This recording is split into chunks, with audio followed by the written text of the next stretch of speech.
Chelsea confirmed today that Kovacic has signed from Real Madrid on loan. Jorginho, of course, joined earlier on in the summer. Kepa just yesterday. Thibaut Courtois going the other way. A new coach as well. Sarri coming in. Paolo, you, of course, followed Sarri closely at Napoli. You know Jorginho and Kovacic well. How do you expect things to be set up for Chelsea this season?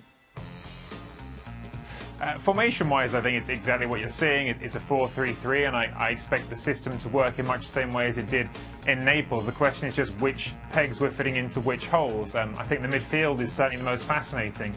Without question, you expect Jorginho to sit in that middle spot, slightly deeper than the other two, and dictate the play. We've already seen in the Community Shield that he touched the ball more than anyone else in a Chelsea shirt in that game, and I think that'll be the model. But what he had at Naples was he had two midfielders alongside him who notionally both have the same job of getting up and down the pitch, but in practice you have Alan, who was much more combative, much more there to offer the shield to the defence when Jorginho did advance, much more there to look after him in a physical side of the game. And you had Marek Hamsik to the left of him, who was more interested in getting up the pitch, breaking the lines and providing that support to the attack. And I think Kovacic, at least in theory and in terms of what we've seen of him as a player through his career so far, fits that mould much better, I would say, than any of the other options Sarri currently has, like a Ross Barkley or a Cesc Fabregas. So that's what I think we'll see, but of course there's still opportunities for both of those players to crack into this lineup as well. It's interesting, a deep squad when you take a look at it. You look at the top four odds. Chelsea 6-4 on to make it into the top four. Is that team good enough to make a Champions League place, do you think, Craig? Yeah, I think it is.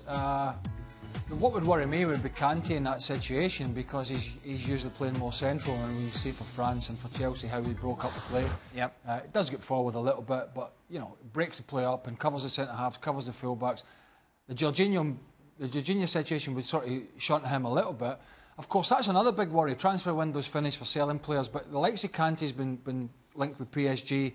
Obviously, other players been linked, Hazard with Real Madrid and one or two others. But the Kante situation is going to be interesting, because I don't think, I might be wrong, but I don't think it's dead in the water yet. And also the fact if he's slightly out of position, the player might become unhappy.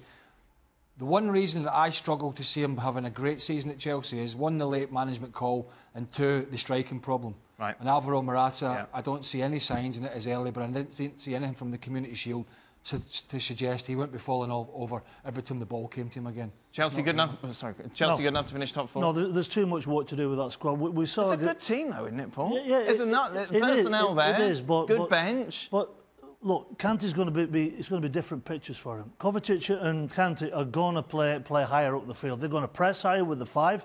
Morata is going to be a problem. I love Morata, but he's not showing any signs, as Craig says.